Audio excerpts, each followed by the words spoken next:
ಭಗವಾನ್ ಕುಂದ ಕುಂದ ದೇವ ವಿರಚಿತ ಪ್ರಾಕೃತತ್ರಯಗಳ ಮೇಲೆ ಭವ್ಯ ಜನೋಪಯೋಗಿ ಟೀಕೆಗಳ ರಚನೆ ಮಾಡಿರುವಂಥ ಆಚಾರ್ಯ ಶ್ರೀ ಅಮೃತ ಚಂದ್ರದೇವ ಇಂದಿಗೆ ಸುಮಾರು 1100 ವರ್ಷಗಳ ಪೂರ್ವದಲ್ಲಿ ಈ ಚರಣಾನುಯೋಗ ಪ್ರಧಾನ ಮಾಡುವಂಥ ಕೃತಿಯ ರಚನೆ ಮಾಡಿದ್ದರು. ಇದರ ಮೇಲೆ ಭಾಷಾ ಟೀಕೆಯನ್ನು ಬರೀತಾ ಕಾರ್ಯಪೂರ್ಣವಾಗುವ ಮುನ್ನವೇ ಪಂಡಿತ್ ಟೋಡರ್ ಮಲ್ಲರ ವಿಧಿವಶರಾಗಿ ಹೋಗುವುದರಿಂದ ಆ ಅಪೂರ್ಣ ಕಾರ್ಯವನ್ನು ಇನ್ನೋರ್ವ ಜ್ಞಾನಿ ಪುರುಷ ದೌಲತರಾಮ್ ಕಾಸ್ಲಿವಾಲ್ ಅವರು ಪೂರ್ಣಗೊಳಿಸಿ ಕೃತಿ ಸಮಗ್ರ ರೂಪದಿಂದ ಜಿಜ್ಞಾಸು ಜೀವರುಗಳಿಗೆ ಲಭಿಸುವಲ್ಲಿ ಸಹಕರಿಸಿದ್ದಾರೆ. ಸಮ್ಯಕ್ ಚಾರಿತ್ರ ಅಧಿಕಾರ ನಡೀತಾ ಇದೆ. ಶ್ಲೋಕ ಸಂಖ್ಯೆ 132 ಇದೆ. ನೈವಂ ವಾಸರಭುಕ್ತೇಷು ಭವತಿ ಹಿ ರಾಗಾಧಿಕೋ ರಜನಿಭುಕ್ತೋ ಅನ್ನಕವಲಶ್ಯ ಭುಕ್ತೇರ್ಭುಕ್ತಾವಿವ ಮಾಂಸಕವಲಶ್ಯ.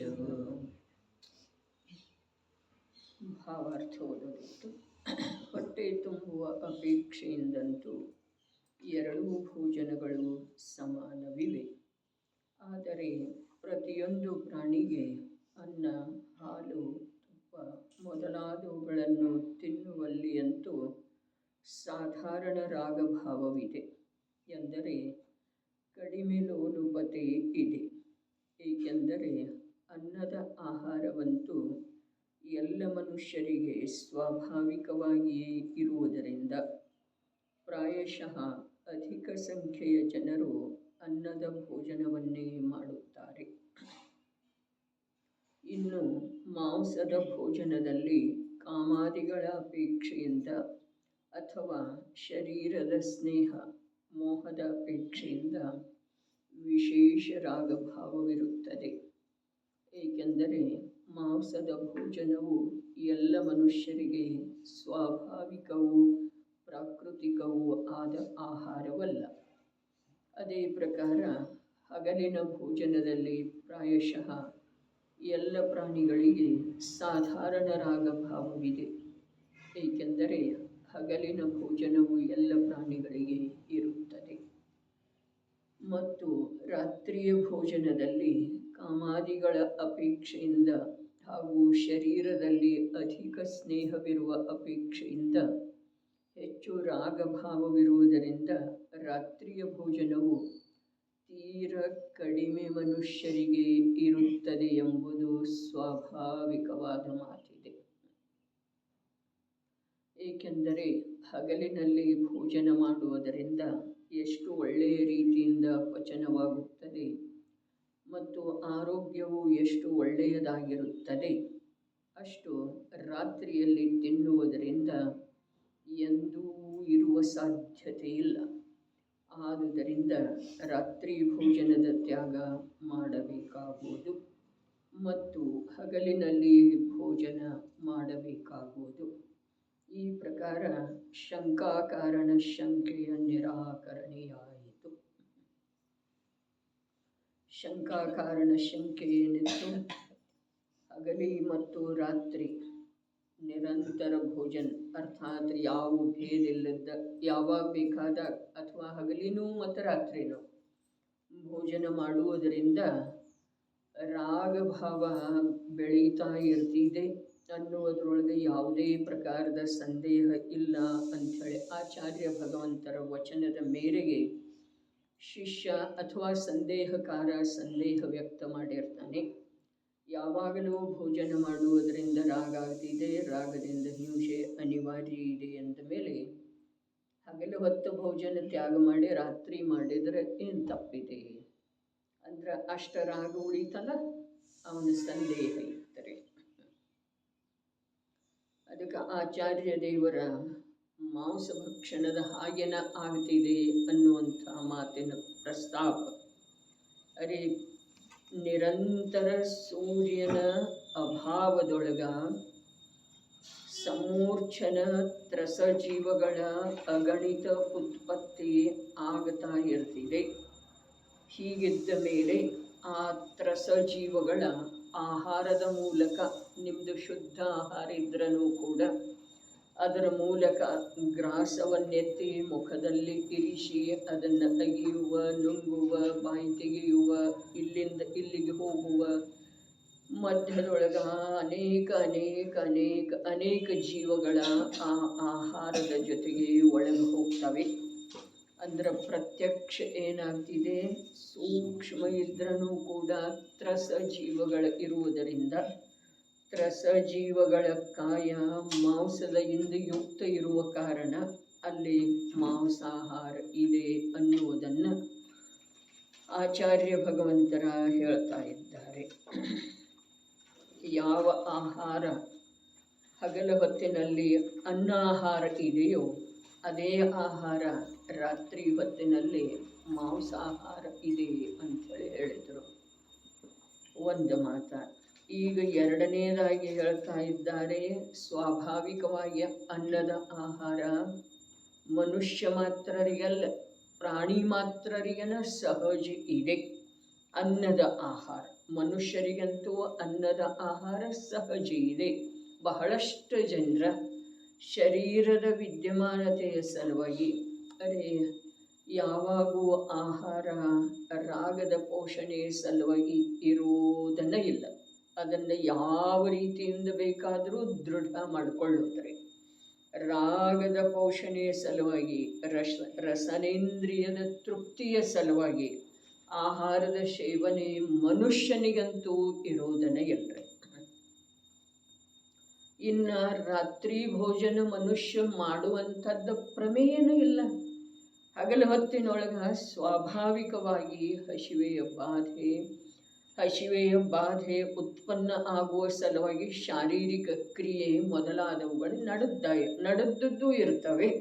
ಅದರಿಂದ ಹಸಿವೆಯ ಬಾಧೆ ಉತ್ಪನ್ನ ಆಗ್ತಿದೆ. ರಾತ್ರಿ ಸಮಯದೊಳಗೆ ಯಾವ ಕ್ರಿಯೆಗಳು ಇರೋದನ್ನೇ ಇಲ್ಲಲ್ಲ. ಅಂದಮೇಲೆ ಹಸಿವೆಯ ಬಾಧೆ ಉತ್ಪನ್ನ ಆಗೋದು ಸಾಧ್ಯನೇ ಇಲ್ಲ. ಇಷ್ಟ ಸೈದ್ಧಾಂತಿಕ ಮತ್ತು ವೈಜ್ಞಾನಿಕವಾಗಿ ಸ್ವರೂಪವನ್ನು ರಾತ್ರಿ ಭೋಜನದ ತ್ಯಾಗ ಕುರಿತಾಗಿ ಪ್ರಸ್ತುತಪಡಿಸಿದರೆ ಪ್ರಾಮಾಣಿಕ ಹೃದಯದಿಂದ, ಇಲ್ಲಿ ಕಲ್ಯಾಣದ ಅಪೇಕ್ಷೆ ಇಲ್ಲದಿದ್ರೂ ಕೂಡ ಪ್ರಾಮಾಣಿಕ ಹೃದಯದಿಂದ ವಿಚಾರ ಮಾಡಿದರೆ ಹಗಲಿ ಭೋಜನ ಮತ್ತು ಶುದ್ಧ ಅನ್ನದ ಭೋಜನನ ಮನುಷ್ಯನಿಗೆ ಇದೆ, ಸಾಧಾರಣವಾಗಿ ಇದೆ. ಅದರಲ್ಲೇ ರಾಗ ಕೂಡ ಬಹಳ ಸಾಧಾರಣ ಇದೆ ಅಂತ ಹೇಳ್ತಾರೆ. ರಾತ್ರಿ ಭೋಜನದೊಳಗ ಯಾವುದ ಅಸಾಧಾರಣ ಭೋಜನ ಇದೆಯೋ ಅದರಲ್ಲೇ ರಾಗಂತೂ ನಿಶ್ಚಿತವಾಗಿ ಅಧಿಕ ಇದೆ. ಅದರ ರಾಗ ಇರುವುದರ ಜೊತೆಯಾಗಿ ಅದರ ನೈಸರ್ಗಿಕವಾದಂಥ ಕಾರ್ಯ ಇಲ್ಲದೇ ಇರುವುದರಿಂದ ಅಲ್ಲಿ ಅಗಣಿತ ದ್ರವ್ಯ ಹಿಂಸೆನೂ ಇದೆ, ಸೂಕ್ಷ್ಮ ಜೀವಗಳ ಹಿಂಸೆನೂ ಇದೆ. ಮತ್ತು ಎರಡನೆಯದಾಗಿ ವರ್ತಮಾನದ ಜೀವನದೊಳಗ ಆರೋಗ್ಯ ಕೆಟ್ಟು ಹೋಗುವ ಸಂಭಾವನೆಗಳು ಕೂಡ ಬಹಳಷ್ಟು ಇದ್ದಾವೆ. ಬಹಳಷ್ಟು ರೋಗಗಳಿಂದ ಉಳಿಬಹುದು ಅಂಥೇಳಿ ಹೇಳ್ತಾರೆ ಹಗಲಿ ಭೋಜನ ಮಾಡುವುದರಿಂದ. ಇದನ್ನು ನಿಜವಾಗಿ ಹೇಳಬೇಕಾದಂಥ ಪ್ರಮೇಯ ಜೈನರಿಗಂತೂ ಇಲ್ಲರಿ. ಆದ್ರೆ ಇಂದ ಜೈನರ ಯಾವ ಕಾರಣದಿಂದೋ ಗೊತ್ತಿಲ್ಲ, ಮನುಷ್ಯರೇ ಯಾವ ಕಾರಣದಿಂದ ರಾತ್ರಿ ಭೋಜನ ಮಾಡ್ತಾರೆ ಅನ್ನೋದೇ ಗೊತ್ತಿಲ್ಲ. ಇನ್ನು ಜೈನರು ಯಾವ ಕಾರಣದಿಂದ ರಾತ್ರಿ ಭೋಜನ ಮಾಡ್ತಾರೆ ನಿಜವಾಗಿ ಇದು ಕಲ್ಪನೆ ಮಾಡಿಕೊಳ್ಳಿಕ್ಕೆ ಸಾಧ್ಯವಿಲ್ಲದೆ ಇರುವಂತಹ ವಿಚಾರ. ಯಾವುದರ ಸಲುವಾಗಿ ರಾತ್ರಿ ಭೋಜನ ಮಾಡೋದ? ಕಾರಣ ಏನಿದೆ? ಕಾರಣ ಬೇಕಲ್ಲ. ರಾತ್ರಿ ಭೋಜನ ಮಾಡುವುದರ ಕಾರಣ ಏನಿದೆ? ಕಾರಣದ ಪತ್ತೆ ಹಚ್ಚಲಿಕ್ಕೆ ಹೋದ್ರೆ ನಿಜವಾಗಿ ಕಾರಣ ಏನೂ ಇಲ್ಲ. ಕಾರಣ ಒಂದೇ ಇಲ್ಲಿ ಸಿದ್ಧ ಆಗ್ತಿದೆ, ರಾಗದ ಅಧಿಕತೆ. ರಾಗದ ಅಧಿಕತೆ. ಹೊರಟೋದಂಥ ಜೀವನ ಮರಳಿ ಬರುವುದಿಲ್ಲ. ಆಗಿ ಹೋದಂಥ ಪಾಪ ನಮ್ಮನ್ನು ಪೀಡಿಸದೆ ಬಿಡೋದು ಸಾಧ್ಯ ಇಲ್ಲ. ಮತ್ತು ಈ ಪಾಪಕ್ಕೆ ಅನಿವಾರ್ಯತೆ ಏನಿಲ್ಲಲ್ಲ. ರಾತ್ರಿ ಭೋಜನದಂಥ ಪಾಪದ ಸಲುವಾಗಿ ಅನಿವಾರ್ಯತೆ ಅಂತೂ ಇಲ್ಲ. ನಾಳೆ ಮಾಡೋನು ರಾತ್ರಿ ಭೋಜನ ತ್ಯಾಗ ಭಾವಿ ಕಾಲದೊಳಗೆ ಮಾಡೋನು, ನಾಳೆ ಮಾಡೋನು, ಈಗ ನಮಗೆ ಅನುಕೂಲ ಇಲ್ಲ. ಈ ಪ್ರಕಾರದ ಯಾವ ವಿಚಾರ ಇದೆಯೋ ಆ ವಿಚಾರ ನಿಜವಾಗಿ ವರ್ತಮಾನದೊಳಗೆ ಪಾಪ ಮಾಡುವ ಅಥವಾ ಆದರ ಆಗಲಿ ಅನ್ನುವ ಯಾವ ಭಾವ ಇದೆಯಲ್ಲ, ಯಾವ ಅಭಿಪ್ರಾಯ ಇದೆಯಲ್ಲ, ಅದರ ಹಿಂದ ಆ ಅಭಿಪ್ರಾಯದ ಕಾರಣದಿಂದ ಅವನ ಜೀವನದೊಳಗೆ ಭವಿಷ್ಯದಲ್ಲಿ ಕೂಡ ರಾತ್ರಿ ಭೋಜನ ತ್ಯಾಗ ಮಾಡುವಂಥ ಅವಸರ ಸಿಕ್ಕೋದಿಲ್ಲ. ಇದು ಒಂದು ನಿಯಮ. ಎರಡನೇದ್ದ, ಹೊರಟೋದಂಥ ಕಾಲ ಪಾಪದ ಸಂಚಯ ಮಾಡಿ ಕಳೆದು ಹೋಗಿತ್ತು ಅಂತಂದ್ರೆ ಆ ಪಾಪ ಭೋಗಿಸದ ವಿನಃ ನಮ್ಮನ್ನು ಬಿಡುವುದಿಲ್ರಿ. ಇನ್ನು ಪಾಪದ ಭೋಗಿಸುವ ವೇಳೆದೊಳಗ ಜೀವನಿಗೆ ಧರ್ಮದ ವಿಚಾರ, ತನ್ನ ಕಲ್ಯಾಣದ ವಿಚಾರ ಮೂಡಿ ಬರುವುದು ಬಹಳ ಮಾಡಿ ಸಾಧ್ಯ ಇಲ್ಲ. ಯಾಕೆ ಅಂತಂದ್ರೆ ಅದರೊಳಗನ ತ್ರಸ್ತ ಇರ್ತಿದೆ ಅಲ್ಲ ಜೀವ, ಪಾಪದ ಉದಯವನ್ನು ಭೋಗಿಸೋದ್ರೊಳಗ. ಅರೆ ನರಕದೊಳಗೆ ಸಮ್ಯಕ್ ದರ್ಶನ ಆಗ್ತಿದೆ ಅನ್ನುವ ಮಾತನ್ನ ಇಲ್ಲಿ ಯಾವುದೇ ಕಾರಣದಿಂದ ನಾವು ಮುಖ್ಯವಾಗಿ ತಗೊಳ್ಳೋದು ಅವಶ್ಯಕ ಇಲ್ಲ. ಯಾಕೆ ಅಂತಂದ್ರೆ ಇಂಥ ಸುಂದರವಾದಂಥ ಅವಸರದೊಳಗ ಸಾಧ್ಯಾದಷ್ಟು ಅಧಿಕ ಪಾಪವನ್ನು ಬಿಟ್ಟುಕೊಟ್ಟ ಪರಿಣಾಮದೊಳಗಿಂದ ಮತ್ತು ಬಾಹ್ಯದೊಳಗೆ ಜೀವ ಹಿಂಸೆಗಳಿಂದ ಆಗುವಂಥ ಪಾಪದಿಂದ ಸಾಧ್ಯಾದಷ್ಟು ದೂರ ಇದ್ದುಕೊಂಡ ಪರಿಣಾಮದ ನಿರ್ಮಲತೆಯ ಮೂಲಕ, ಅರ್ಥಾತ್ ರಾಗ ಕಡಿಮೆ ಮಾಡಿ, ರಾಗ ಯಾವುದರ ಕುರಿತಾಗಿದೆ ಈ ಜೀವಕ್ಕ, ಯಾವುದರ ಕುರಿತಾಗಿ ರಾಗಿದೆ ಹೇಳ್ರಿ? ಯಾವುದರ ಕುರಿತಾಗಿ? ಬರೀ 5 ಇಂದ್ರಿಯಗಳ ವಿಷಯದ ಕುರಿತಾಗಿ ರಾಗಿದೆ. ದೇಹದ ಕುರಿತಾಗಿ ಮೋಹ, ಅರ್ಥಾತ್ ನಾನೆನ್ನುವ ಅಭಿಪ್ರಾಯ, ಭಾವ, ಜ್ಞಾನ, ಅನುಭೂತಿ ಇರುವೆಳೆದೊಳಗ ಇವನಿಗೆ ರಾಗದ ಕಾರಣ ಒಂದೇ ಇದೆ. ಏನ? ಪಂಚೇಂದ್ರಿಯ ವಿಷಯಗಳ. ಇದನ್ನು ಹೊರತುಪಡಿಸಿ ರಾಗದ ಕಾರಣ ಇನ್ನೊಂದು ಯಾವುದೂ ಇಲ್ರಿ. ವಿಚಾರ ಮಾಡೋದ ಒಂದಿಷ್ಟು ಗಂಭೀರವಾಗಿ ಹೇಳ್ತಾನ, ಹೊರಟೋದಂಥ ಜೀವನ ಮರಳಿ ಬರುವುದಿಲ್ಲ. ಮತ್ತು ಸಾವಧಾನತೆ ಇಲ್ಲದೆ ಕಳೆದಿರುವಂಥ ಜೀವನದೊಳಗ, ಸಾವಧಾನತೆ ಇಲ್ಲದೆ ಇರುವಂತೆ ಕಳೆದಿರುವ ಜೀವನದೊಳಗ ನಿಯಮದಿಂದ ಮಹಾಪಾಪದ ಬಂಧ ಆಗ್ತಿದೆ. ಸಾವಧಾನತೆ ಇಲ್ಲದೆ ಕಳೆಯುವಂಥ ಜೀವನದೊಳಗ ಮಹಾಪಾಪದ ಬಂಧ ಆಗ್ತಿದೆ. ಸಾವಧಾನತೆ ಏನ? ಸಾವಧಾನತೆ ಇದುವೇ ಇದೆ 2 ಪ್ರಕಾರದಿಂದ. ಯಾವ ಪ್ರಕಾರ? ಸಂಯಮದೊಳಗ ಪ್ರಾಣಿ ಸಂಯಮ, ಇಂದ್ರಿಯ ಸಂಯಮ ಹೇಳಿದ್ರಲ್ಲ, ಆ ಸಂಯಮ ಅಹಿಂಸೆಯ ಆಧಾರ ಇದ್ದ ಕಾರಣ ಅಹಿಂಸೆಯ ಪರಿಪಾಲನೆಯೊಳಗೆ ಸಾವಧಾನ ಇರೋದು, ಅರ್ಥಾತ್ ಪಂಚೇಂದ್ರಿಯ ವಿಷಯಗಳ ಕುರಿತು ರಾಗದ ವೃದ್ಧಿ ಆಗದೆ ಇರುವ ಹಾಗೆ. ಅರೆ ರಾಗದ ನಾಶ ಮಾಡುವ ಸಲುವಾಗಿ ಜೈನ ಕುಲದೊಳಗೆ ನಮ್ದು ಜನ್ಮ ಆದದ್ದು ಇದೆ. ಯಾವುದರ ಸಲುವಾಗಿ? ರಾಗದ ನಾಶ ಮಾಡುವ ಸಲುವಾಗಿ.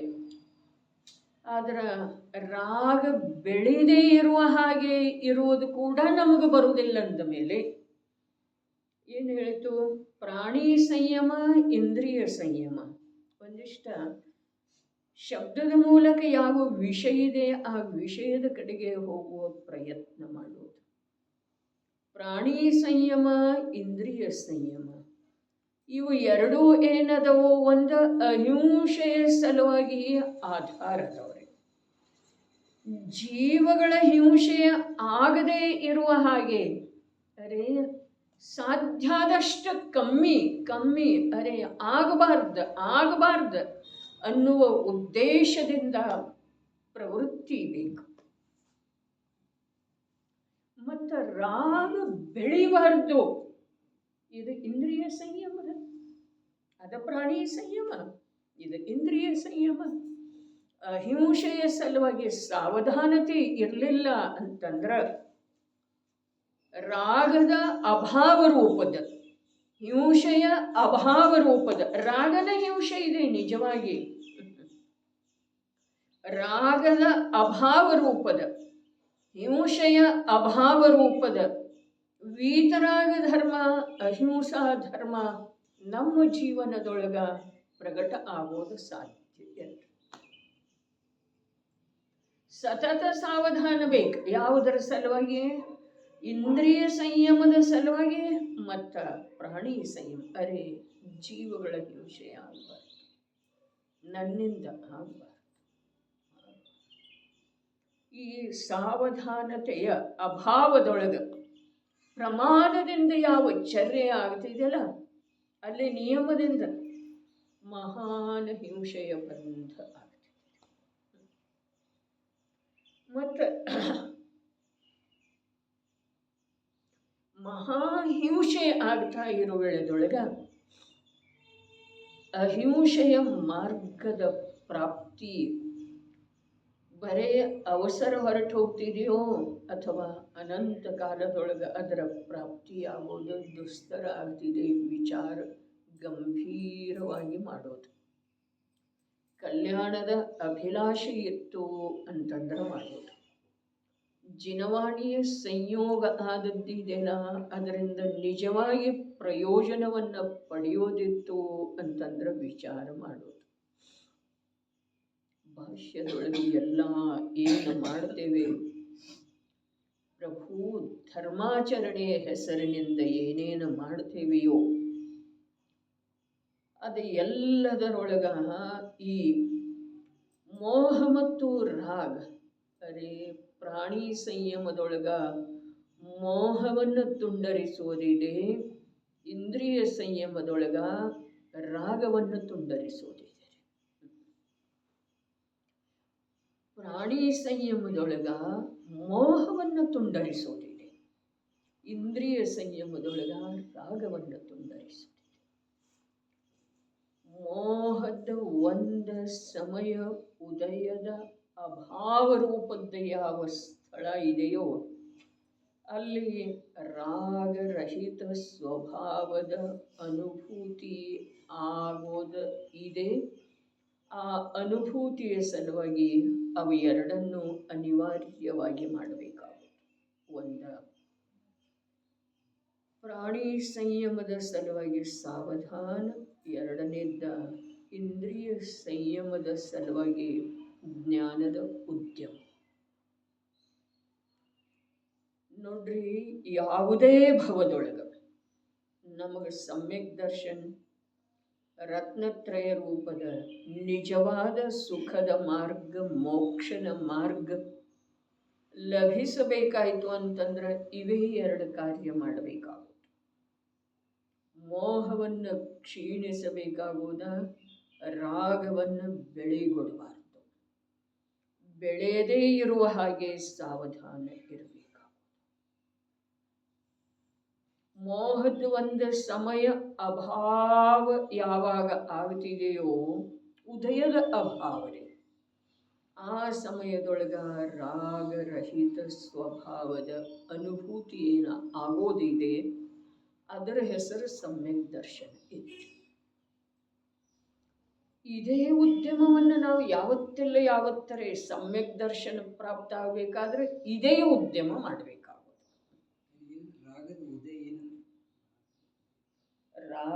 ರಾಗರಹಿತ ಸ್ವಭಾವದ ಅನುಭವ ಮಾಡಬೇಕಾದ್ರೆ ಒಂದು ಸಮಯ ಮೋಹದ ಉದಯದ ಅಭಾವ ಆಗಬೇಕ್ರಿ. ಉದಯದ ಅಭಾವ, ಅದಕ್ಕೆ ಉಪಶಮ ಅಂತಾರೆ. ಮೋಹದ ಉದಯದ ಅಭಾವ, ಅಲ್ಲೇ ರಾಗರಹಿತ ಸ್ವಭಾವದ ಅನುಭವ ಮಾಡೋದು ಸಾಧ್ಯ ಇದೆ. ಅಲ್ಲೇ ರಾಗರಹಿತ ಸ್ವಭಾವದ ಅನುಭವ ಆಗೋದಿದೆ. ಆದರೆ ರಾಗರಹಿತ ಸ್ವಭಾವದ ಅನುಭವ ಆಗುವ ಸಲುವಾಗಿ ಪೂರ್ವದೊಳಗ ರಾಗದ ವೃದ್ಧಿಯನ್ನು ಉತ್ತರೋತ್ತರ ತಡೆಯೋದು ಅತ್ಯಂತ ಅವಶ್ಯಕ ಇದೆ. ಬರೇ ವೃದ್ಧಿಯನ್ನು ತಡೆಯೋದಿದೆ. ರಾಗರಹಿತ ಸ್ವಭಾವದ ಅನುಭವ, ಮೋಹದ ಉದಯದ ಅಭಾವ ಒಂದು ಸಮಯ ಯಾವಾಗ ಆಗ್ತಿದೆಯೋ ಆವಾಗ ಆ ಅನುಭವ, ರಾಗರಹಿತ ಸ್ವಭಾವದ ಅನುಭವ ಅಂದ್ರೆ ಸಮ್ಯಕ್ ದರ್ಶನ, ಅದುವೇ ಆತ್ಮನ ಅನುಭವ. ಹಾಗಾದ್ರೆ ಅದು ಆಗಬೇಕಾಯ್ತು ಅಂತಂದ್ರೆ ಎರಡಕ್ಕೂ ಸಾಧನ ಬೇಕ್ರಿ. ಯಾವ ಎರಡ? ಮೋಹದ ಉದಯ ಒಂದು ಸಮಯ ನಿಲ್ಲುವ ಸಲುವಾಗಿನೂ ಸಾಧನ ಬೇಕು. ರಾಗರಹಿತ ಸ್ವಭಾವ ದೃಷ್ಟಿಯೊಳಗೆ ಬರಬೇಕಾದ್ರೂ ಸಾಧನ ಬೇಕು. ಏನು ಸಾಧನ? ಮೋಹದ ಉದಯದ ಒಂದು ಸಮಯ ಅಭಾವ ಆಗಬೇಕಾದ್ರೆ ಪೂರ್ವಭಾವಿಯಾಗಿ ಮೋಹದ ಅತ್ಯಂತ ಅತ್ಯಂತ ಅತ್ಯಂತ ಉತ್ತರೋತ್ತರ ಉದಾಸೀನತೆ ಬೇಕು. ಮೋಹದ ಸಲುವಾಗಿ ಉತ್ತರೋತ್ತರ ಅತ್ಯಂತ ಅತ್ಯಂತ ಉದಾಸೀನತೆ. ಮೋಹ ಅಂದ್ರೆ ಏನು ಹೇಳಿದೆಯಲ್ಲ? ಮೋಹ ಅಂದ್ರೆ ಏನ? ದೇಹ ರೂಪದ ಅನುಭೂತಿ ಏನಿದೆ ಅದು ಮೋಹ ಇದೆ. ರಾಗ ಅಂದ್ರೆ ಏನ? 5 ಇಂದ್ರಿಯಗಳ ಕುರಿತಾಗಿ ಯಾವ ರುಚಿ, ಆಸಕ್ತಿ, ಅಭಿಲಾಷೆ ಇದೆಯಲ್ಲ ಅದು ರಾಗ. ಹಾಗಾದ್ರೆ ಅದು ಪ್ರತಿ ಸಮಯಕ್ಕೆ ಬೆಳೀತಾ ಇದ್ರೆ ಈ ದೇಹದ ಅನುಭವ ರೂಪದ ಯಾವ ಮೋಹ ಇದೆ ಅದು ಹೇಗಿದೆ ಹಾಗೇ ಭದ್ರವಾಗಿ ಇದ್ದುಕೊಂಡ ಪ್ರತಿ ಸಮಯಕ್ಕೆ ಇಂದ್ರಿಯ ವಿಷಯಗಳ ರುಚಿ, ಆಸಕ್ತಿ ಬೆಳೀತಾ ಇರುವೆಳೆದೊಳಗ ರಾಗರಹಿತ ಸ್ವಭಾವದ ಅನುಭವ ಆಗುವಂಥ ಮೋಹದ ಉದಯದಿಂದ ಅಭಾವ ರೂಪದ ಸಮಯ ನಮ್ಮ ಜೀವನದೊಳಗೆ ಯಾವಾಗ ಬರೋದ್ರಿ? ಎಲ್ಲಿಂದ ಸಿಗೋದು ಹೇಳ್ರಿ? ದೀರ್ಘ ಸಾಧನ ಬೇಕು. ಹೊರಗಿನ ಆಸಕ್ತಿ ಕಡಿಮೆ ಆಗ್ಲಿಕ್ಕೆ ಬೇಕು. ಹೊರಗಿನ ರುಚಿ ಕಡಿಮೆ ಆಗ್ಲಿಕ್ಕೆ ಬೇಕು. ಆ ರುಚಿಯ ಹೆಸರನ್ನ ರಾಗಿದೆ ಅಲ್ಲ, ಅದು ಕಡಿಮೆ ಕಡಿಮೆ ಕಡಿಮೆ ಕಡಿಮೆ ಕಡಿಮೆ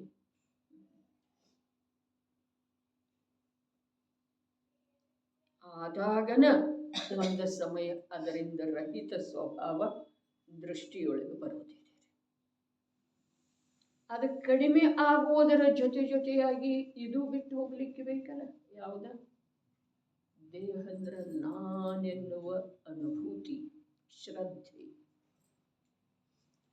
ತಮಗೆ ಹೇಳುವುದ ಅಂತಂದ್ರ ಮೋಹದ ಉದಯದ ಒಂದು ಸಮಯ ಅಭಾವ ಅಂದ್ರನ ದೇಹ ರೂಪದ ಅನುಭೂತಿ ಕಮ್ಮಿ ಕಮ್ಮಿ ಕಮ್ಮಿ ಕಮ್ಮಿ ಕಮ್ಮಿ ಆಗ್ತಾ ಒಂದು ಸಮಯ ಬಿಟ್ಟು ಹೋಗ್ತಿದೆ.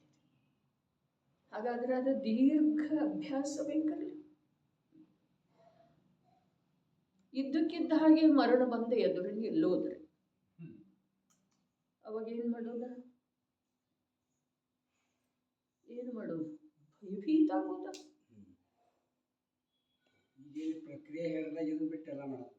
ಇದು ಒಂದನ್ನು ಬಿಟ್ಟು ನಾವು ಎಲ್ಲ ಅನಂತ ಕಾಲದೊಳಗೆ ಮಾಡಿದ್ದೇವೆ.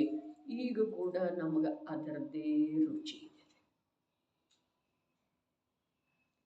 ಅದೇ ದೇಹ ಅಂದ್ರೆ ನಾನೆನ್ನುವ ಅನುಭೂತಿ ಒಂದು ಸಮಯ ವಿಸ್ಮರಣ ಆಗೋದು ಅದು ಸಾಮಾನ್ಯ ಮಾತಿದೆ ಅನ್ರಿ. ಇಂದ್ರಿಯ ವಿಷಯದ ಕುರಿತು ರಾಗ ಬೆಳೆಯೋದಿಲ್ಲ. ರಾಗರಹಿತ ಸ್ವಭಾವದ ಅನುಭವ ನನಗೆ ಮಾಡೋದಿದೆ. ಅದರ ಹೆಸರು ಸಮ್ಯಕ್ ದರ್ಶನ ಇದೆ. ಅದರ ಹೆಸರು ಸುಖದ ಮಾರ್ಗದ ಉತ್ಪತ್ತಿ ಇದೆ. ಆಯುಷ್ಯ ಎಷ್ಟೆಷ್ಟು ನಮ್ದು ಕ್ಷೀಣಿಸ್ತಾ ಹೋಗ್ತಿದೆ, ಅರ್ಥಾತ್ ಕಮ್ಮಿ ಕಮ್ಮಿ ಕಮ್ಮಿ ಆಗ್ತಾ ಹೋಗ್ತಿದೆ. ಅಷ್ಟಷ್ಟು ಮೋಹರಾಗಗಳು ಕೂಡ ಕಮ್ಮಿ ಆದ್ರೆ ಮನುಷ್ಯ ಜೀವನಕ್ಕೆ ಸರ್ವಜ್ಞ ಪ್ರಭುವಿನ ಪರಂಪರೆಯೊಳಗೆ ಜನ್ಮ ತಾಳಿದ್ದಕ್ಕ ತ್ರಿಲೋಕ ಪೂಜ್ಯ ವಾಣಿಯ ಸಂಸ್ಪರ್ಶ ಮಾಡಿದ್ದಕ್ಕ ಸಾರ್ಥಕತೆ ಇದೆ.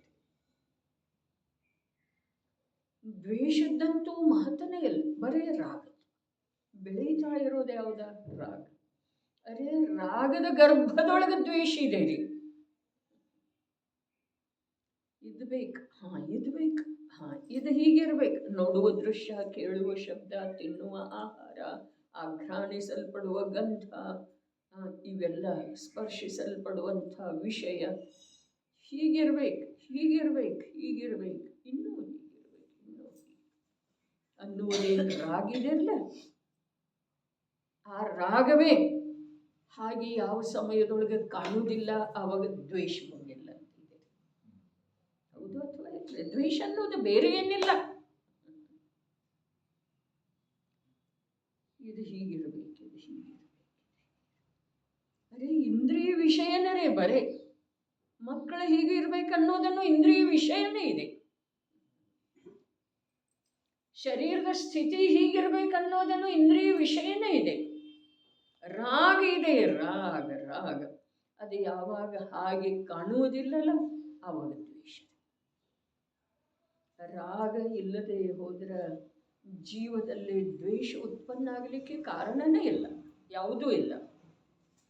ದ್ವೇಷ ಬಿಡುವ ಮಾತೇ ಇಲ್ಲ, ದ್ವೇಷ ಇಲ್ಲವೇ ಇಲ್ಲ.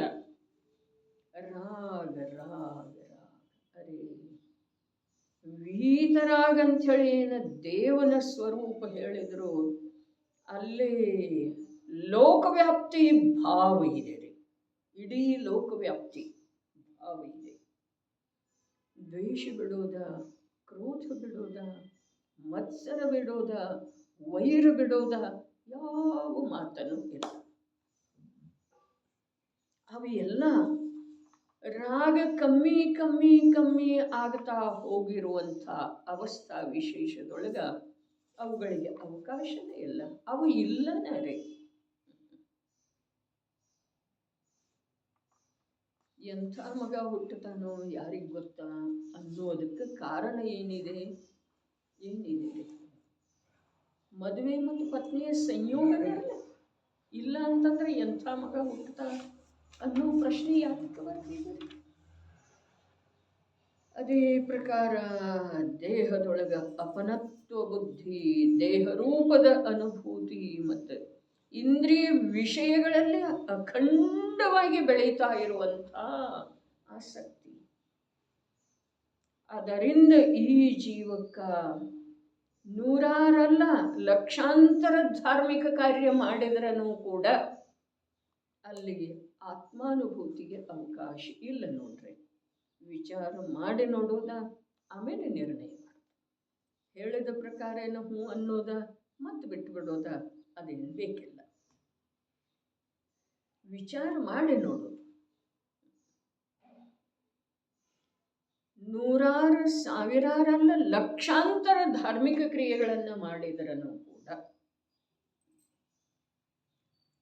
ಮೋಹ ರಾಗದ ಅಖಂಡತೆ, ರಾಗದ ಅಖಂಡತೆ ಅಲ್ಲ, ರಾಗದ ವೃದ್ಧಿಸುವಿಕೆ, ರಾಗ ನಿರಂತರ ಬೆಳೀತಾ ಇತ್ತು ಅಂತಂದ್ರ ದೇಹದೊಳಗ ಅಪನತ್ವ, ದೇಹರೂಪದ ಅನುಭೂತಿ ಸ್ವಲ್ಪ ಕೂಡ ಅಲಗಾಡಲಿಲ್ಲ ಅಂತಂದ್ರ ಧರ್ಮ ಸಾವಿರಾರು ನೂರಾರು ಅಲ್ಲ ಲಕ್ಷಾಂತರ ಕಾರ್ಯಗಳನ್ನು ಜೀವನ ಪೂರ್ತಿ ಮಾಡಿದ್ರೂ ಕೂಡ ಅನೇಕಾನೇಕ ಗ್ರಂಥಗಳ ವಾಚನ ಮಾಡಿದ್ರೂ ರೀ, ಉಳಿದ ಯಾವ ಕಾರ್ಯದ್ದಲ್ಲ. ಅರೆ ಅನೇಕಾನೇಕ ಗ್ರಂಥಗಳ ವಾಚನ. ನಮ್ದು ಕಲಶದೊಳಗೆ ಈಗ ಬರೋದಿದೆ, ಎಂಥ ಕಲಶ ಶುರುವಾಗಿದೆಯಲ್ಲ ಅದರಲ್ಲಿ ವಿಷಯ ಬರೋದಿದೆ. ಜಿನೇಂದ್ರ ಪ್ರಭುವಿನ ಸೂತ್ರದ ಅನುಸಾರ ಅಧ್ಯಯನ, ಚಿಂತನ, ಮನನ ಇವೆಲ್ಲ ಖಿನ್ನಾಗುವಂಥ ವಿಷಯ. ಕ್ಲೇಶ ಪಟ್ಕೊಳ್ತಿದ್ರೆ ಪಟ್ಕೊಳ್ಳಿ, ಓದ್ಲಿಕ್ಕೆ ಹೇಳಿತ್ತು ಓದಿದ್ರಿ ಅಂತಂದ್ರೆ ಸಾರ್ಥಕ ಇದೆ, ಇಲ್ಲ ಅಂತಂದ್ರೆ ಇವತ್ತೊಂದು ದಿವಸ ಇನ್ನೂ ಇದೆ ಸಮಯ, ಓದಿದ್ರೆ ನಾಳೆ ಅನುಕೂಲ ಆಗ್ತಿದೆ. ಕಲಶ ಓದು ಒಳ್ಳೆದೊಳಗ ಏನು ಓದ್ಲಿಕ್ಕೆ ಹೇಳಿತ್ತು? ಸಮಯ ಸಾರದ ಆಶ್ರಯ ಮಾಡಿ ಗದ್ಯ ಟೀಕೆ ಅನ್ವಯಾರ್ಥ ಏನು ಗಾಥೆಯ ಮೇಲೆ ಆಚಾರ್ಯ ದೇವರ ಗಾಥೆಯ ಮೇಲೆ ಟೀಕಾಕಾರ ಅಮೃತಚಂದ್ರರು ಬರೆದಿದ್ದಾರೋ ಅಥವಾ ಇದು ಶ್ಲೋಕ ಇದೆ, ಅಲ್ಲಿ ಗದ್ಯಮಯ ಟೀಕೆ.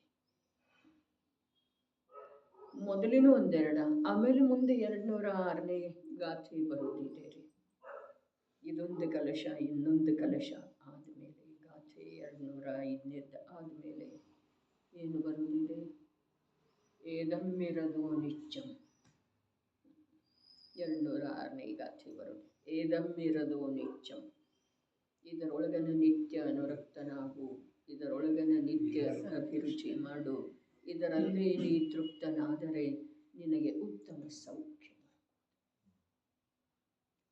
ಅವರು ಎಲ್ಲಿ ಕೂತು ಏನು ಮಾಡ್ತಾ ಮಾಡ್ತಾ ಗಾಥೆಗಳ ರಚನೆ ಮಾಡಿದರು. ಟೀಕಾಕಾರರು ಎಲ್ಲಿ ಎದ್ದುಕೊಂಡು ಏನು ಮಾಡ್ತಾ ಮಾಡ್ತಾ ಟೀಕೆಯ ರಚನೆ ಮಾಡಿದರು. ನಾವು ಸಂಸಾರ ಮಾಡ್ತಾ ಮಾಡ್ತಾ ಓದಿದ್ರೆ ಯಾಕೆ ತಿಳಿಯೋದು? ಸಂಸಾರ ಅಂದ್ರೆ ಏನು? ಸಂಸಾರ ಅಂದ್ರೆ ಏನು? ಮೋಹ ರಾಗಗಳನ್ನು, ಮೋಹವನ್ನು ಸುರಕ್ಷಿತ ಇಟ್ಕೊಳ್ಳೋದ, ರಾಗವನ್ನು ಬೆಳೆಸ್ತಾ ಇರೋದ, ಇದು ಸಂಸಾರ ಇದೆ ರೀ. ಸಂಸಾರ ಮಾಡ್ತಾ ಮಾಡ್ತಾ ಅಂತಂದ್ರೆ ಅಂಗಡಿ ಅಡಿಗೆ ಮಾತಿಲ್ಲ. ಸಂಸಾರ ಅಂದ್ರೆ ಏನು? ಮೋಹ ಹೇಗಿದೆಯೋ ಅನಾದಿ ಕಾಲೀನ ಮೋಹ ಅದು ಹೇಗಿದೆಯೋ ಹಾಗೆ ಅದಕ್ಕೆ ಸ್ಪರ್ಶ ಮಾಡುವುದಿಲ್ಲ. ಮತ್ತು ರಾಗ ನಿರಂತರ ಬೆಳೀತಾ ಇರೋದ, ಇದರ ಹೆಸರು ಸಂಸಾರ ಇದೆ. ಸಂಸಾರ ಬೇರೆ ಯಾವುದಲ್ಲ. ಹಾಗಾದ್ರೆ ಆ ಮೋಹ ರೂಪದ ಯಾವ ವಿಷದ ಗಂಟು ಇದೆಯಲ್ಲ, ಅದರ ಕಡೆ ನೋಡ್ತಾನೇ ಇಲ್ಲ ನಾವು. ಯಾವ ರಾಗರೂಪದ ನಿರಂತರ ನಿರಂತರ ನಿರಂತರ ಕಹಿ ಸ್ವಾದದ ಅನುಭವ ಆಗ್ತಾ ಇದೆಯಲ್ಲ, ಅದರ ಕಡೆ ಲಕ್ಷಣ ಇಲ್ಲ. ಹಲಹಲ ವಿಷ ಇದೆ ರೀ ರಾಗ. ದ್ವೇಷ ಏನಿದೆ ಅದರ ಚರ್ಚನೆ ಇಲ್ಲ, ದ್ವೇಷ ಇಲ್ಲನರ್ಲ. ಹಾಲಾಹಲ ವಿಷ ಇದೆ, ಏನ? ರಾಗ. ವಿಷ, ನಿಂಬ, ಕಾಂಜೀರ ಹೇಳಿದಾರಲ್ಲ, ಅನುಭಾಗ ಫಲದ ಮಾತ. ವಿಷ ಇದೆ. ಮಿಥ್ಯಾತ್ವದ ಸದ್ಭಾವದೊಳಗೆ ಇರುವಂಥ ಉತ್ಕೃಷ್ಟ ಶುಭ ಭಾವ ವಿಷ ಇದೆ ರೀ. ಎಲ್ಲಿ ಅರ್ಥ ಆಗ್ತಾ ಇದೆ ನಮ್ಗೆ? ಮೋಹದ ಸದ್ಭಾವದೊಳಗೆ ಇರುವಂಥ ಪಂಚ ಮಹಾವ್ರತಕ್ಕೆ ಸಂಬಂಧಿಸಿದ ಶುಭರಾಗ ವಿಷ ಇದೆ ರೀ. ಅದೇ ಜಿನೇಂದ್ರ ಪ್ರಭುವಿನ ಶಾಸನವನ್ನು ಹೊರತುಪಡಿಸಿ ಈ ಮಾತು ಎಲ್ಲೂ ಕೇಳಲಿಕ್ಕೆ ಸಿಗುವುದಿಲ್ಲ, ಎಲ್ಲೂ ಓದಲಿಕ್ಕೆ ಸಿಗುವುದಿಲ್ಲ. ಎರಡನೇ ಮಾತು ಸದೈವ ಹೇಳ್ತೇನೆ, ಈ ಮಾತು ತಿಳ್ಕೊಳ್ಳುವ ಸಲುವಾಗಿ ಜೈನನ ಸಮರ್ಥದ. ಆದರೆ ಅವನು ತನ್ನ ಸಾಮರ್ಥ್ಯದ ಕಡೆಗೆ ನೋಡ್ತಾ ಇಲ್ಲ. ಅವನಿಗೆ ಷಷ್ಟಮ ಕಾಲದ ಕಡೆಗೆ ಅಥವಾ ಪಂಚಮ ಕಾಲದ ಯಾವ ಅವಸರ್ಪಿಣಿ ನಡೆದದ್ದೇ ಇದೆಯಲ್ಲ, ಅದರಲ್ಲಿ ಎಷ್ಟು ಬೇಗ ಜಾರಲಿಕ್ಕೆ ಬರ್ತಿದೆಯೋ ಅಷ್ಟು ಬೇಗ ಜಾರುವುದರ ಕಡೆಗೆ ಲಕ್ಷ್ಯ ಇದೆ. ಪತನ ಹೊಂದುವುದರ ಕಡೆಗೆ ರುಚಿ ಇದೆ, ಲಕ್ಷ್ಯ ಇದೆ. ಮಾತಿಲ್ಲೇನು ಹೇಳಿದ್ರು? ರಾಗದ ಮಾತು ಹೇಳಿದಾರೆ, ವಿಷಯಾಂತರ ಮಾಡ್ತಾ ಇಲ್ಲ. ರಾಗದ ಮಾತು ಹೇಳಿದ್ದಾರೆ. ಅರೆ ಹೊಟ್ಟೆ ತುಂಬುವ ಅಪೇಕ್ಷಾದಿಂದಂತೂ ಎರಡೂ ಸಮಾನ. ಎರಡೂ ಯಾವ ಸಮಾನ? ಎರಡೂ ಯಾವ ಸಮಾನ ಹೇಳ್ರಿ. ಒಂದು. ಎರಡನೇದ್ದ ಸನ್ನಿವೇಶ ಏನು ನಡೆದದ್ದಿದೆ? ಹಗಲು ಭೋಜನ, ರಾತ್ರಿ ಭೋಜನ. ದೃಷ್ಟಾಂತ ಇದೆ ಅದ, ಮಾಂಸ ಮತ್ತು ಅನ್ನಾಹಾರ. ವಿಷಯ ಯಾವುದು ನಡೆದದ್ದಿದೆ? ರಾತ್ರಿ ಭೋಜನ, ಹಗಲಿ ಭೋಜನ. ಹೊಟ್ಟೆ ತುಂಬುವ ಅಪೇಕ್ಷಾದಿಂದ. ಅರೆ ಅದಕ್ಕೇನು ಹೇಳಿದ್ರು? ರಾತ್ರಿ ಭೋಜನ ಮಾಂಸ ಭಕ್ಷಣದ ಹಾಗೆ ಇದೆ, ಪ್ರತ್ಯಕ್ಷ. ಅದಕ್ಕೆ ಸಿದ್ಧಿ ಮಾಡಿತ, ಕಾರಣ ಕೊಟ್ಟಿದ್ರಿ. ಏನ? ಸೂರ್ಯನ ಅಭಾವದೊಳಗ ನಿರಂತರ ಅಗಣಿತ ಅಗಣಿತ ಅಗಣಿತ ಏನಾಗ್ತಿದೆ? ತ್ರಸ ಜೀವಗಳ ಉತ್ಪತ್ತಿ ಆಗ್ತಿದೆ. ತ್ರಸ ಜೀವ ಕಣ್ಣಿಗೆ ಕಾಣದೇ ಇರುವಂಥವು, ಯಾವುದೇ ವೈಜ್ಞಾನಿಕ ಯಂತ್ರದ ಮೂಲಕ ಕಾಣದೇ ಇರುವಂಥ ಸೂಕ್ಷ್ಮ ಇದ್ರೂ ತ್ರಸ ಇದ್ದಾವೆ. ಅವುಗಳ ಶರೀರದೊಳಗೆ ಮಾಂಸ ಇದೆ. ಈ ಮಾತನ್ನು ಯಾರು ಒಪ್ಪವ್ರ? ಯಾರು ಸರ್ವಜ್ಞ ಭಗವಂತರನ್ನು ಒಪ್ಪುತ್ತಾರೋ ಅವರು ಒಪ್ಪೋದು ಸಾಧ್ಯ ಇದೆ, ಸಾಧ್ಯ ಇದೆ. ಒಪ್ಪಿದರೆ, ಇಲ್ಲದಿದ್ರೆ ಬೇರೆ ಯಾರು ಒಪ್ಪೋದು ಸಾಧ್ಯ ಇಲ್ಲ. ಅದಕ್ಕೆ ಜನಶಾಸನವನ್ನು ಹೊರತುಪಡಿಸಿ ಇಂಥ ಸೂಕ್ಷ್ಮ ಸತ್ಯ ಪವಿತ್ರ ಮಾತುಗಳು ಇರುವುದಿಲ್ಲ. ಮತ್ತು ಜೈನನ ಒಂದು ವೇಳೆ ಒಪ್ಪಿದ್ರೆ ಒಪ್ಪೋದು ಸಾಧ್ಯ ಇದೆ. ಏನು ಹೇಳಿತು? ಯಾವ ವಿಜ್ಞಾನದ ಆವಿಷ್ಕಾರದ ಮೂಲಕ ನಿರ್ಮಾಣಗೊಂಡಿರುವಂಥ ಸಾಧನಗಳ ಮೂಲಕ ಕಾಣಿಸುವುದಿಲ್ಲ ಅಂಥ ಸೂಕ್ಷ್ಮ ತ್ರಸಕಾಯದ ಜೀವಿದವೆ. ರಾತ್ರಿ ಹೊತ್ತಿನೊಳಗೆ ಅವುಗಳದ್ದು ಉತ್ಪತ್ತಿ ಆಗ್ತಿದೆ ರೀ. ಯಾರು ಹೇಳ್ತಾರೆ? ಸರ್ವಜ್ಞ ಪ್ರಭು ಹೇಳಿದ್ದಾರೆ. ಯಾತಕ್ಕಾಗಿ ಹೇಳಿದ್ದಾರೆ? ನಿಮ್ದು ರಾತ್ರಿ ಭೋಜನ ಬಿಡಿಸುವ ಸಲುವಾಗಿ ಯಾತಕ್ಕಾಗಿ ಹೇಳಿದಾರ್ರಿ? ಅರೆ ಯಾತಕ್ಕಾಗಿ ಹೇಳಿದ್ದಾರೆ? ಅವರ ಜ್ಞಾನದೊಳಗೆ ಹಾಗೆ ಕಂಡಿದೆ, ಹಾಗೆ ಇದೆ, ಹಾಗೆ ಇದೆ, ಹೇಗಿದೆಯೋ ಹಾಗೆ ಅವರ ಜ್ಞಾನದೊಳಗೆ ಕಂಡಿದೆ, ಹೇಗೆ ಕಂಡಿದೆಯೋ ಹಾಗೆ ಅವರು ಹೇಳಿದ್ದಾರೆ. ನೀವು ಬಿಡ್ರಿ, ಹಿಡೀರಿ, ಯಾವ ಪ್ರಕಾರದ ಪ್ರಶ್ನೆ. ಅವರ ವಚನಕ್ಕೆ ಆಗ್ರಹ ಇಲ್ಲ, ಅವ್ರ ವಚನದೊಳಗೆ ಆ ಪ್ರಕಾರದ ಆಗ್ರಹ ಇಲ್ಲ. ಅದನ್ನು ಸಿದ್ಧ ಮಾಡು, ತೋರ್ಸ್ ಅಂಥೇಳಿ ಹೇಳಿದ್ರ ಅದನ್ನು ತೋರಿಸೋ ಸಲುವಾಗಿ ಅವ್ರ ಹತ್ರ ವೆಳ್ಳೆ ಇಲ್ಲ. ಅವರು ತಮ್ಮ ಅತೀಂದ್ರಿಯ ಆನಂದದ ಸಾಗರದೊಳಗೆ ಮುಳುಗಿದ್ದುಕೊಂಡು ಆ ಸರ್ವಜ್ಞ ಅನ್ನುವಂಥ ಯಾವ ಜ್ಞಾನದ ಪೂರ್ಣ ವಿಕಾಸ ಆಗಿದೆಯೋ ಅದರೊಳಗ ಇಡೀ ಲೋಕೆಲ್ಲ ಹೊಳೆದು ಹೋಗ್ತಾ ಇದೆ. ಆ ಲೋಕದೊಳಗೆ ಏನಿದೆ ಅನ್ನೋದ ಅವರಿಗೆ ಸಂಬಂಧ ಇಲ್ಲದೆ ಇರುವಂಥ ದಿವ್ಯ ಧ್ವನಿಯೊಳಗೆ ಬಂದಿದೆ. ಅವರಿಗೆ ಸಂಬಂಧ ಇದೆ ರೀ ವರ್ತಮಾನದೊಳಗೆ ದಿವ್ಯ ಧ್ವನಿಯಿಂದ ಇದೆ ಏನ್ರಿ ಗೌರಣ್ಣವ್ರು? ಇಲ್ಲ. ಆ ದಿವ್ಯ ಧ್ವನಿಯೊಳಗೆ ಬಂದದ್ದಿದೆ. ಏನ? ಸೂರ್ಯ ಅಸ್ತಾಗಿ ಹೋದ ನಂತರ ಅನಂತ ಅನಂತ ತ್ರಸಕಾಯಿ ಜೀವಗಳ ಉತ್ಪತ್ತಿಯ ಆಗ್ತಿದೆ. ಅವ ಕಣ್ಣಿನಿಂದ ಕಾಣುವುದೆಲ್ಲ ಯಾವುದೇ ಯಂತ್ರದಿಂದ ಕಾಣುವುದಿಲ್ಲ. ಆದ್ರೂ ಅಷ್ಟು ಸೂಕ್ಷ್ಮ ಇದ್ರೂ ಅವುಗಳ ಮೈಯೊಳಗೆ ಏನಿದೆ, ಅವುಗಳ ಶರೀರದೊಳಗ ಮಾಂಸ ಇದೆ. ದೀರ್ಘ ವಿಚಾರದ ವಿಷಯ ಇದೆ. ಅರೆ ನಾವಂತೂ ರಾತ್ರಿ ಭೋಜನ ಮಾಡೋದನ್ನ ಇಲ್ಲಲ್ಲ, ಇದ್ರದ್ದು ನಾವೇನು ವಿಚಾರ ಮಾಡೋದಿದೆ? ಹಾಗಿಲ್ರಿ. ರಾತ್ರಿ ಭೋಜನದ ತ್ಯಾಗ ಮಾಡುವುದರಿಂದ ಸಾಧಾರಣ ರಾಗ ಮಾತ್ರ ಉಳಿತಿದೆ, ವಿಶೇಷ ರಾಗ ಹೊರಟು ಹೋಗ್ತಿದೆ. ಅದನ್ನೇ ಇಲ್ಲಿಯವರೆಗೆ ಚರ್ಚೆ ಮಾಡಿದ್ವಿ. ಏನ? ರಾಗ ಬೆಳೀತಾ ಇರುವಳೆದೊಳಗ ರಾಗರಹಿತ ಸ್ವಭಾವದ ಅನುಭವ ಆಗುವಂತಹ ಸನ್ನಿವೇಶ ಈ ಜೀವನದೊಳಗೆ ಬರೋದು ಸಾಧ್ಯ ಇಲ್ಲ. ಅಖಂಡ ಬೆಳೆಸ್ತಾ ಇರೋದು ಈ ಭವ ಹೋದ ನಂತರ ಏನ್ ಮಾಡೋದ? ಅದರ ಫಲವನ್ನು ಭೋಗಿಸ್ತಾ ಇರೋದು. ಈಗ ಕರ್ಮ ಮಾಡೋದಂದ್ರೆ ರಾಗ ಬೆಳೆಸೋದ್ರಿ, ಕರ್ಮ ಚೇತನ. ಆಮೇಲೆ ಇದು ಅವಸ್ಥಾ ಮುಗೀತು ಅಂತಂದ್ರೆ ಏನ? ಕರ್ಮ ಫಲ ಚೇತನ. ಆಮೇಲೆ ರಾಗರಹಿತ ಸ್ವಭಾವದ ಅನುಭವಕ್ಕೆ ಸಮಯ ಯಾವಾಗ್ರಿ? ಅವಕಾಶ ಯಾವಾಗ ಇವನಿಗೆ ಸಿಕ್ಕುವುದೇ? ಯಾವಾಗ? ರಾಗ ಬೆಳೆಸುವಳ್ಳದೊಳಗೇನು ರಾಗದ ಫಲ ಭೋಗಿಸುವಳ್ಳದೊಳಗ ಯಾವಾಗ್ರಿ? ನೋಡ್ರಿ, ತಪ್ಪು ಪ್ರಶ್ನೆ ಕೇಳಿದ್ರೂ ಅದರೊಳಗಿನೊಂದು ಉತ್ತರ ಹೇಳುವಂಥ ಯೋಗ್ಯತೆ ನಮ್ಮಲ್ಲೇ ಇದೆ.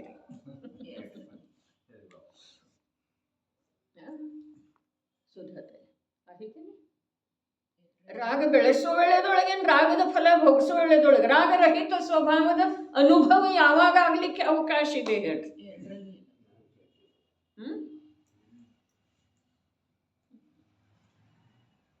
ಯಾಕೆ ಸಾಧ್ಯ ಇದೆ ರೀ? ರಾಗ ಬೆಳೀತಾ ಇರೋದ್ರೊಳಗೂ ಸಾಧ್ಯ ಇಲ್ಲ, ರಾಗದ ಫಲ ಭೋಗಿಸ್ತಾ ಇರೋ ವೇಳೆದೊಳಗೂ ಸಾಧ್ಯ ಇಲ್ಲ. ಕರ್ಮ ಫಲ ಚೇತನ ಅಂಥೇಳಿ ಹೇಳಿದನಲ್ಲ, ಆ ಚೇತನಕ್ಕೆ ಚೇತನ ಇಲ್ರಿ. ಕರ್ಮದ ಫಲ ಭೋಗಿಸೋದು ಒಂದೇ ಅದರ ಕಾರ್ಯ ಇದೆ. ಕರ್ಮದ ಫಲ ಭೋಗಿಸೋದು ಚೈತನ್ಯ ಸ್ವರೂಪಿ ಇದೇನಿಲ್ರಿ. ಜೀವ ನರಕದಿಂದ ಯಾಕೆ ಮೇಲೆ ಎದ್ದು ಬರುವುದಿಲ್ರಿ? ಅಲ್ಲೇನಿದೆ ಗೊತ್ತಿದೇನ್ರಿ? ವಜ್ರ ವೃಷಭ ನಾರಾಚ ಸಂವಹನ ಇದೆ ರೀ. ನಿಮಗೆ ಮೋಕ್ಷಕ್ಕೆ ಹೋಗ್ಬೇಕಾದ್ರೆ, ತಪಸ್ಸು ಮಾಡಬೇಕಾದ್ರೆ ಅದು ಬೇಕಲ್ಲ, ಬೇಕಲ್ಲ. ವಜ್ರ ವೃಷಭ ನಾರಾಚ ಸಂವಹನ ಇದ್ರನ ತಪಸ್ಸಾಗ್ತಿದೆ. ಪಂಚಮ ಕಾಲದೊಳಗೆ ವಜ್ರ ವೃಷಭ ನಾರಾಚ ಸಂವಹನ ಇಲ್ಲ, ಅದಕ್ಕೆ ತಪಸ್ಸಾಗುವುದಿಲ್ಲ ಅಂಥೇಳಿ ತರ್ಕ ಕೊಡುವಂಥ ಮೂರ್ಖರೇ ಅಲ್ಲಿದೆ ನೋಡು. ಅಲ್ಲಿಂದ ಯಾಕೆ ಮೇಲೆ ಬರುವುದಿಲ್ಲ ನೀವು? ನಾರಕೀ ಜೀವ ಯಾಕೆ ಬರುವುದಿಲ್ಲ? ಅವನಿಗಿದೆ ಶ್ರೇಣಿಕನಿಗೆ, ಅವ ಯಾಕೆ ಬರ್ತಾ ಇಲ್ಲ? ವಜ್ರ ವೃಷಭ ನಾರಾಚ ಸಂಹನನ.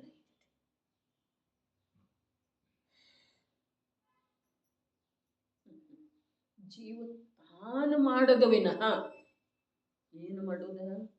ಏನು ಮಾಡುದು?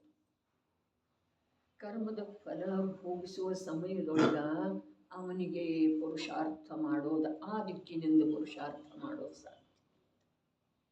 ಇನ್ನು ನರಕದ ದೃಷ್ಟಾಂತ ಕೊಟ್ಟಿದ್ರೆ, ವಿಕಲೇಂದ್ರಿಯದೊಳಗ ಅರ್ಥಾತ್ ಅಸಂಜ್ಞೆಯೊಳಗ ಮತ್ತು ಏಕೇಂದ್ರಿಯದೊಳಗ ಅಲ್ಲಿಂದ ಬಿಡಿಸಿಕೊಳ್ಳುವ ಉಪಾಯ ಏನಿದೆ ರೀ? ಏನಿದೆ? ಬಸ್ ಭೋಗಿಸೋದಿದೆ ರೀ. ಅದಕ್ಕೆ ಸ್ವಾಮೀಜಿ ಪ್ರವಚನದೊಳಗೆ ಬರ್ತಿದೆ, ಈ ಜೀವ ಭೋಗಿಸಿದ ಅನಂತ ದುಃಖದ ಕಥನ ಯಾರೂ ಮಾಡೋದು ಸಾಧ್ಯ ಇಲ್ಲ. ಇವ ಭೋಗಿಸೋದ ಮತ್ತು ಕೇವಲಿಗಳ ತಿಳಿಯೋದ ಇಷ್ಟೇ ಸಾಧ್ಯ. ತಿಳಿಯೋದು ಆದರೆ ಹೇಳೋದು ಸಾಧ್ಯ ಇಲ್ಲ. ಸರ್ವಜ್ಞ ಭಗವಂತರಿಗೆ ಕೂಡ ಅನಕ್ಷರ ರೂಪದ ದಿವ್ಯ ಧ್ವನಿಯ ಮೂಲಕ ಕೂಡ ಈ ಜೀವ ಭೋಗಿಸಿದ ಮತ್ತು ಭೋಗಿಸ್ತಾ ಇರುವ ಈ ಸಮಯಕ್ಕೆ ನಾವು ಭೋಗಿಸ್ತಾ ಇದ್ದೇವೆ ಅಥವಾ ಇಲ್ರಿ? ಏನ ಸುಖ ಅಲ್ಲ, ಸುಖ ಏನು ದುಃಖ ರೀ. ಅವರೇ ದುಃಖ ಅಂತ ಹೇಳಿದ್ದಾರೆ. ನಾವು ಸುಖ ಅಂತ ಹೇಳಿ ತಿಳ್ಕೊಂಡ್ರೆ ಅದಕ್ಕೆ ಏನು ಮಾಡೋದಿದೆ? ರಾಗರೂಪದ ಹಲಾಹಲ ವಿಷದ ಸೇವನೆ ಮಾಡುವ ವೇಳೆದೊಳಗ ನಾವು ಅಮೃತದ ಸೇವನೆಯ ಅನುಭವ ಮಾಡಿದ್ರೆ ಅದಕ್ಕೆ ಯಾವ ಜ್ಞಾನಿಗಳು ಏನು ಮಾಡೋದು ಸಾಧ್ಯ ಇದೆ? ನಾವು ಅದನ್ನೇ ಮಾಡ್ತಾ ಇದ್ದೇವೆ. ಯಾವ ಶುಭ ಕರ್ಮದ ಉದಯದೊಳಗೆ, ಯಾವ ಸಂಯೋಗಿ ದ್ರವ್ಯದೊಳಗೆ, ಯಾವ ಈ ಮಿಥ್ಯಾ ಭ್ರಾಂತಿಗೆ ಬುದ್ಧಿಗೆ ಅನುಕೂಲ ಅನ್ನಿಸ್ತಿದೆ, ಅದರೊಳಗೆ ಈ ಜೀವ ಸಂತುಷ್ಟದನೇನಿಲ್ರಿ. ಆ ಸಂತುಷ್ಟತೆ ಏನಿದೆ? ರಾಗದ ಸೇವನೆ ಅರ್ಥಾತ್ ವಿಷದ ಸೇವನೆ. ಬಹಳ ಬೇರೆ ಇದೆ ಧರ್ಮ.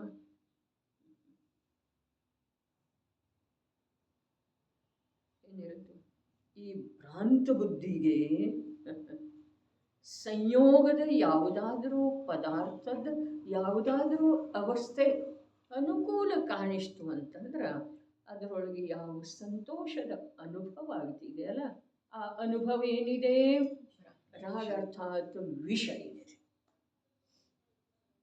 ಹಾಗಾದ್ರೆ ಇದು ಯಾವಾಗ ತಿಳಿದೀತಲ್ಲ ಈ ಜೀವಕ್ಕ, ಆವಾಗ ಆ ರಾಗರೂಪದ ವಿಷದಿಂದ ವಿಷದ ಪಾನ ಮಾಡಿದ್ರೂ ಕೂಡ ಆ ವಿಷದ ಸಂಗ್ರಹದ ಅಭಿಲಾಷೆ ಮಾಡುವುದಿಲ್ಲ.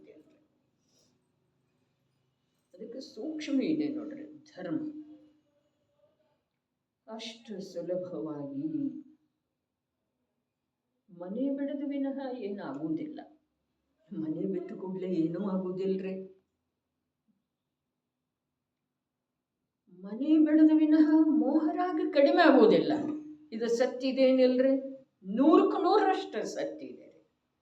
ಆದರೆ ಮನೆ ಬಿಟ್ಟು ಕೂಡಲೇ ಆ ಒಳಗಿನ ಮೋಹ ರಾಗಗಳು ಹೆದರಿ ಹೊರಟು ಹೋಗ್ತಾವು. ಹೀಗಂತೂ ಸ್ವರೂಪ ಇಲ್ರಿಪ್ಪ.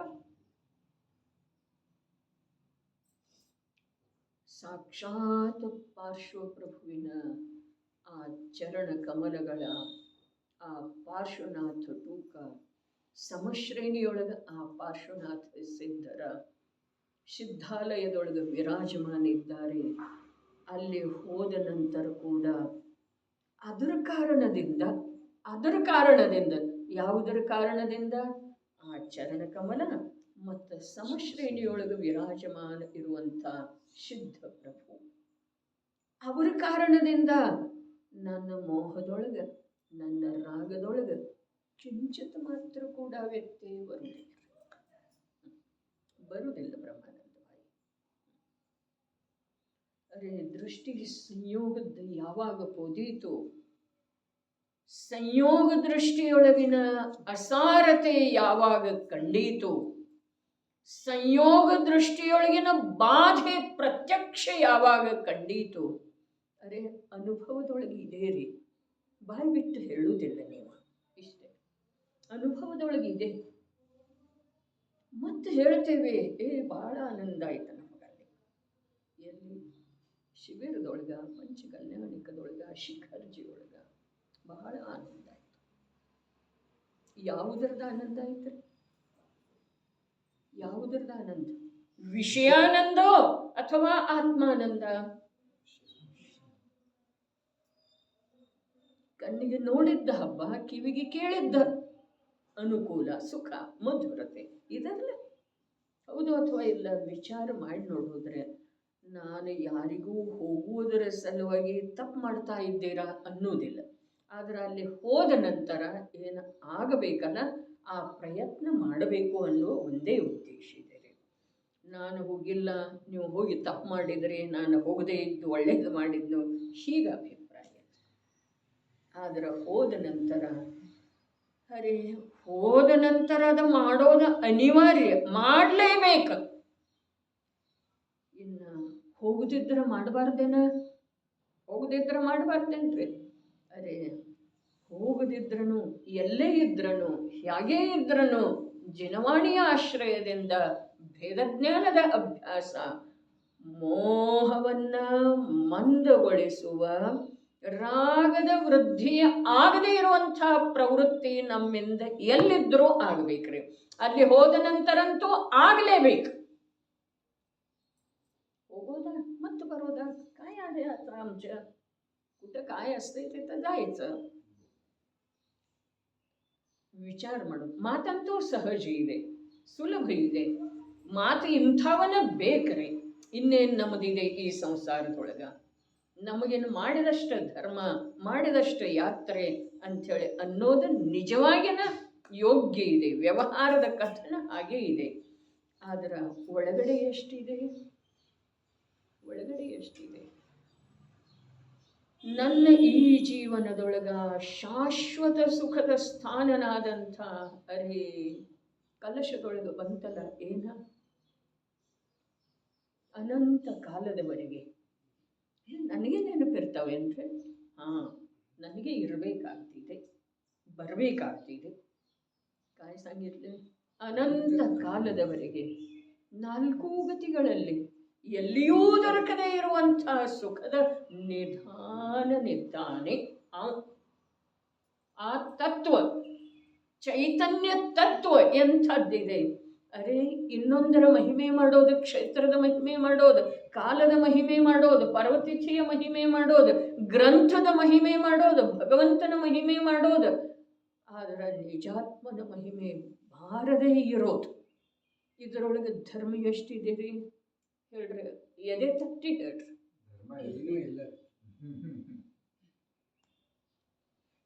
ಎಷ್ಟಿದೆ? ಕ್ಷೇತ್ರದ ಮಹಿಮೆ, ಕಾಲದ ಮಹಿಮೆ, ಸಂಯೋಗದ ಮಹಿಮೆ, ಗ್ರಂಥದ ಮಹಿಮೆ ಮಾಡ್ತಾನೆ ಇದ್ದೇವೆ. ಆದ್ರೆ ಅದನ್ನ ಮಾಡುವುದರದ ಉದ್ದೇಶ ಇದು ಬೇಕ್ರಿ.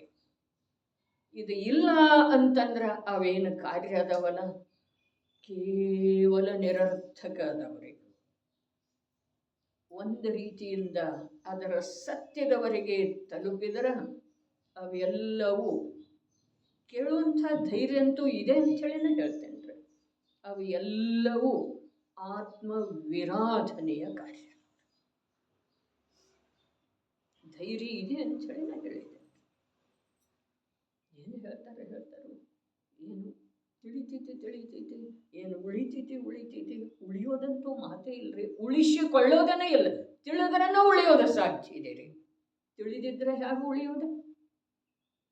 ಎಲ್ಲವೂ ನಿರರ್ಥಕ. ಇಲ್ಲೇನು ಹೇಳಿದ್ರು? ಹೊಟ್ಟೆ ತುಂಬುವ ಅಪೇಕ್ಷೆಯಿಂದ ಎರಡೂ ಸಮಾನದವು. ಯಾವ? ರಾತ್ರಿ ಭೋಜನ ಮತ್ತು ಹಗಲು ಭೋಜನ. ಆದರೆ ರಾತ್ರಿ ಭೋಜನ ಮಾಡುವುದರಿಂದ ಪ್ರತ್ಯಕ್ಷ ಮಾಂಸ ಭಕ್ಷಣೆಯ ಸಮಾನ ಇದೆ. ಸಮಾನಲ್ಲ, ಮಾಂಸ ಭಕ್ಷಣೆಯೇ ಇದೆ. ಹಗಲಿ ಭೋಜನ ಅನ್ನದ ಭಕ್ಷಣೆ. ಮತ್ತಿನ್ನು ಹಗಲಿನಲ್ಲಿ ಕೂಡ ಮಾಂಸದ ಭಕ್ಷಣೆ ಏನಿದೆಯಲ್ಲ, ಅದು ಸಾಮಾನ್ಯ ಮನುಷ್ಯನ ಆಹಾರ ಅಲ್ಲ. ಇದು ಹೇಳಿದರೆ ಎಷ್ಟು ವಿಷಯ ಇದೆ ರೀ ಈ ಒಂದು ಶ್ಲೋಕದೊಳಗ. ಮಾಂಸ ಭಕ್ಷಣ ಹಗಲಿನಲ್ಲಿ ಮಾಡಿದ್ರೂ ಕೂಡ ಅದು ಸಾಧಾರಣ ಮನುಷ್ಯನ ಆಹಾರ ಅಲ್ಲ. ಇನ್ನು ಇಲ್ಲಿ ಹೆಸರುಗಳನ್ನು ಎತ್ತಿ ಹೇಳಿದ್ರು. ಏನ? ಅನ್ನ, ಹಾಲು, ತುಪ್ಪ. ತಿಂದು ನೋಡ್ರಿ, ತುಪ್ಪದಿಂದ ಮಸ್ತಿ ಬರೋದಿಲ್ಲ. ಬರೋದನೇ ಇಲ್ರಿ. ನಮಗೆ ಅನ್ನಿಸ್ತಿದೆ, ಆದ್ರೆ ತುಪ್ಪದಿಂದ ಮಸ್ತಿ ಬರೋದನೇ ಇಲ್ಲ. ಮಸ್ತಿ ರಸದಿಂದ ಬರ್ತಿದ್ದೀರಿ. ಅದು ಬೇಕು, ಇದು ಬೇಕು, ಸಾರು ಬೇಕು, ಉಪ್ಪಿನಕಾಯಿ ಬೇಕು, ಚಟ್ನಿ ಬೇಕು ಅನ್ನೋದಿದೆ ಅಲ್ಲ, ಅದು ಮಸ್ತಿ ಇದೆ. ಇದು ಪ್ರಾಸುಕ ಆಹಾರ ಇದೆ ರೀ. ಇದು ಎಂಥ ಆಹಾರ ಇದೆ? ಯೋಗ್ಯ ಆಹಾರ ಇದೆ. ಮನುಷ್ಯನಿಗೆ ರಾಗ ಬೆಳೆಯೋದನೇ ಇಲ್ಲ. ಅನ್ನ ಹಾಲನ ಉಂಡ್ರೆ ಅಂತ ಹೇಳಿ ಹೇಳಿತ್ತಲ್ಲ ಒಂದು ವಾರ.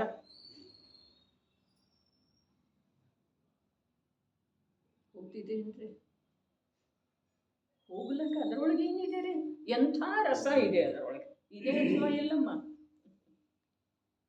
ನಿಜವಾಗಿ ಅದರಷ್ಟು ರುಚಿ ಯಾವುದೂ ಇಲ್ಲ ಜೊತೆ. ಅನ್ನ, ಹಾಲ, ತುಪ್ಪ ಬೇಕಾದ್ರೆ ಅನ್ನ ತುಪ್ಪ, ಬೇಕಾದ್ರೆ ಅನ್ನ ಹಾಲ ಅಲ್ಲ, ಹಾಲ ತುಪ್ಪ ಎರಡೂ ಅನ್ನದೊಳಗೆ ಸೇರಿದ ನಂತರ ಅದರ ರುಚಿಗೆ ಯಾವುದ ಸರಿಸಾಟಿ ಇದೆ ರೀ? ನಿಮ್ಮ ಸಾರ, ನಿಮ್ಮ ಖಾರ, ನಿಮ್ಮ ಹುಳಿ ಯಾವುದು ಸರಿಸಾಟಿ ಇದೆ सुधाताई? तुम्हाला तर आहेच ते आहार. अन्न म्हणतो आम्ही, ते तांदूळ चांगले पाहिजे म्हणतो आम्ही, बासमती पाहिजे, साधे रेशनचे. ಅಂದ್ರನೇ ಹೇಳ್ತಾರಲ್ಲ ಸುಧಾತಾಯಿ, ಅಂದ್ರನೇ ಹೇಳ್ತಾರೆ. ನಮ್ಮ ರಾಗಿ ಎಲ್ಲಿ ಮತ್ತು ಎಷ್ಟು ಬೆಳೀತಾ ಇದೆ ಅದರ ಗಣಿತ ನಾವು ಮಾಡ್ಲಿಕ್ಕೆ ಹೋದ್ರೆ ಅದು ನಮ್ಮ ಹಿಡಿತದೊಳಗೆ ಸಿಕ್ಕೋದನೇ ಇಲ್ಲ.